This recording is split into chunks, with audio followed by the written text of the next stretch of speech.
আমি এই Madhabdi girls school and কলেজে দ্বাদশ শ্রেণীর একজন ব্যবসা শাখার শিক্ষার্থী। আমি একটা রাজনীতি মুক্ত কোনো দল মল নির্বিশেষে একটা শান্তিময় ক্যাম্পাস চাই, এবং এটা আমাদের সবার দাবি। এখানে কোনো রাজনীতি থাকবে না, কোনো দুর্নীতি থাকবে না, কোনো অন্যায় থাকবে না। সাশ্রয়ীভাবে কাপড়ের উজ্জ্বলতার হিসাব মেলাতে এখন থেকে আপনাদের ব্যবহার করা উচিত অ্যান্টিব্যাকটেরিয়াল ফর্মুলা যুক্ত best wash synthetic detergent powder. এখন আমাদের মেইন দাবি যেটা, সেটা হচ্ছে আমাদের প্রিন্সিপাল অধ্যক্ষ হারুনুর রশিদ শাহ ফকির স্যারের পদত্যাগের জন্য আমাদের টিচাররা, আমাদের কিছু শিক্ষার্থী ওরা দাবি জানিয়েছে যাতে স্যারকে পদত্যাগ করায়। কিন্তু আমরা ব্যক্তিগতভাবে এবং আমরা সবাই কেউই চাই না যাতে স্যার পদত্যাগ করে, কারণ স্যার একজন ভালো মানুষ। তিনি যদি, ওনারা এলিগেশন এনেছে স্যারের নামে যে স্যার দুর্নীতি করে, স্যার একজন দুর্নীতিবাজ। স্যার যদি দুর্নীতিবাজ হবে তাহলে কিভাবে পরপর 3 বার নরসিংদী জেলার মধ্যে আমাদের এই ক্যাম্পাসটা ফার্স্ট হয়, Madhabdi girls school and college কিভাবে ফার্স্ট হয়, এবং স্যার কিভাবে সেরা অধ্যক্ষ হিসেবে পুরো নরসিংদীর মধ্যে প্রথম অধ্যক্ষ হিসেবে মনোনীত হয়, কিভাবে হয় যদি উনি দুর্নীতি করেন। আর হচ্ছে আমাদেরকে বিভিন্নভাবে আমার বলতে লজ্জা লাগছে, আমি আজকে লজ্জিত যে আমি এই মাধবদী গার্লস স্কুল অ্যান্ড কলেজের একজন, এই ক্যাম্পাসের একজন শিক্ষার্থী। কেননা আমাদের টিচার মহোদয়রা, ওনারা আমাদের পিতার সমতুল্য, ওনাদেরকে আমরা বাবার মতো সম্মান করি। ওনারা আজকে আমাদের স্টুডেন্টকে, আমাদের গার্লস, এটা কিন্তু গার্লস স্কুলকে মেয়েদেরকে প্রতিহত করার জন্য বাইরে থেকে বহিরাগত ছাত্রলীগ যারা টোকায় আছে তাদেরকে এনেছে, কুত্তা লীগদের এনেছে আমাদেরকে প্রতিহত করার জন্য। আমাদেরকে ক্যাম্পাসের ভিতরে বন্দি করে রাখা হয়েছে।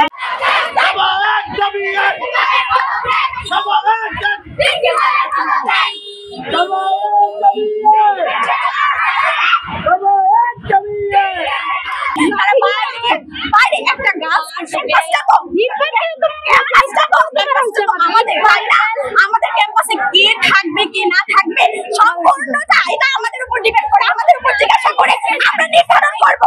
ওনাকে চাইলে সেটা আমরা বলবো, বহিরাগত পুরুষ ওনারা কেন।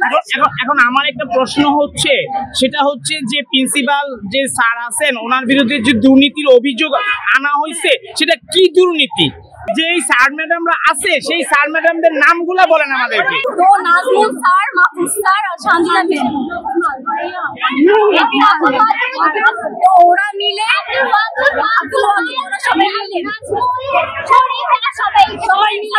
সবাই মিলে ছাত্রদের উস্কাইছে যে তোমরা বলো যে তোমাদের পাস দেয় না, তোমরা তোমাদের কঠিন পড়াশোনা, ওরা পড়াশোনা করে না, তাদের কি কঠিন হবে না পড়াশোনা? আর ওরা এক্সকিউজ দিতেছে, কি এক্সকিউজ দিতেছে? বড় থেকে জন্য একটা এক্সকিউজ দিতে যে কেস জুতো পরে আসবে, এটা কি ওদের নানার বাড়ি যে স্কুলে কেস জুতো পরে আসবে, হাই হিল পরে আসবে, এটা স্যার কি দোষ? ওরা মনটা জরিমানা দিবে না কেন? আগে ছেলেদের নিয়ে যাইতো, স্যার হচ্ছে প্রচন্ড ডিসিপ্লিন প্রবণ একজন মানুষ, উনি সবসময় ডিসিপ্লিন মেনটেন করে চলে, আমাদেরকে শিখিয়েছে অনেক কিছু। আমরাও তো আমরা ডিসিপ্লিন, একটা ক্যাম্পাসে একটা ডিসিপ্লিন শিখানোর জায়গা। তারপরে এই কলেজে মনে হইছে কেন টিচার অনেক ঘাট, এই জন্য আমি এখানে এসে ভর্তি হয়েছি। আমার বাবা মা এখানে আছে, আমাদের শিক্ষাকে চোখ বন্ধ করে বিশ্বাস করে এই প্রতিষ্ঠানে দিয়েছে। এখন আমরা যদি বলি যে স্যার দুর্নীতিবাজ, এমন এটা তো মানা যায় না। আমার বলতে লজ্জা লাগছে যে আমাদের স্কুলের বাইরে থেকে ছাত্রদের এনে স্যাররা আমাদের স্যারের উপর, কলেজ শাখার স্যারের উপর হাত তুলেছে, আমাদেরকে নানা অকথ্য ভাষায় গালিগালাজ করেছে, এবং আমাদেরকে নানাভাবে বাইরে থেকে আমাদেরকে বাইরের যে ছাত্ররা আছে তারা অভিযোগ করতেছে যে এই স্কুলের যিনি হেডমাস্টার আছেন বা অধ্যক্ষ আছেন তিনি নাকি আপনাদের উপর অত্যাচার করছেন, মানে ওনারা যে বললেন যে আমাদের ক্যাম্পাসে আমাদের স্যার আমাদের উপর অত্যাচার করেছেন, বিরোধী অত্যাচার করেছেন, এটাকে ওনারা বলছেন, এবং ওনারা কি এটা বলছেন ওনাদের অত্যাচারের হাত থেকে আমাদেরকে স্যার বাঁচান, ওনাদের অত্যাচারের হাত থেকে আমাদের স্যার বাঁচান, ওদের অত্যাচার থেকে স্যার আমাদের বাঁচান। স্যার আমাদের উপর কি অত্যাচার করেছে উনি কি বলেছেন?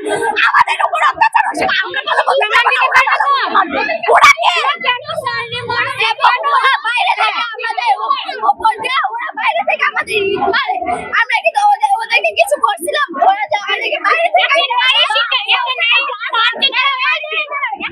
শিক্ষা প্রতিষ্ঠানে বহিরাগত ছেলেরা ঢুকে মেয়েদেরকে বলে আমরা দালাল, আমরা দরজা, আমরা যদি দালাল হই, আমরা যদি দলাল হই, টাকাগুলো কে ওরা আমাদের বাসায় দিয়ে আসছে।